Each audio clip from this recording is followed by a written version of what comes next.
தண்ணீர் பற்றிய நிலைப்பாடு. நம்ம எல்லாருமே டிவியில் பார்த்துருப்போம். நிறைய பெண்கள் வீட்டில் இருந்து 5 கிலோமீட்டர் தூரம் நடந்து போகிறாங்க. அங்கே ஒரு பெரிய குழி வெட்டி வச்சுருக்காங்க. அதில் கொஞ்சோண்டு ஒரு குடம் தண்ணிக்கு ஒரு ஊரே காத்திருக்கு. தமிழ்நாட்டில் பல ஊரில் இன்றைய நிலவரம் இதுதான். ஆனால் அந்த கோலா நிறுவனங்கள் தாமிரபரணியில் தினமும் 3 லட்சம் லிட்டர் தண்ணீர் எடுக்குது.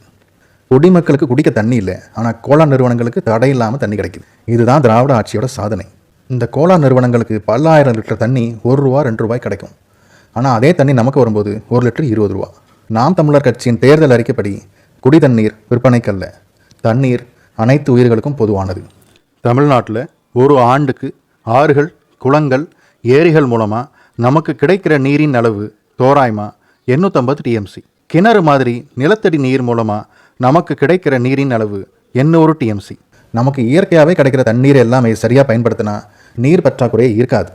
ஆனால் நீர் பற்றாக்குறைன்னு சொல்லிட்டு அண்டை மாநிலங்களில் நீருக்காக கெஞ்சிக்கிட்டு இருக்கிறோம். சீமானண்ணன் எப்போவுமே சொல்கிற மாதிரி நமது நீர் வளங்களை சரியாக பராமரித்தாலே நமது நீர் தேவைகளை நாமே நிறைவு செய்து கொள்ள முடியும்.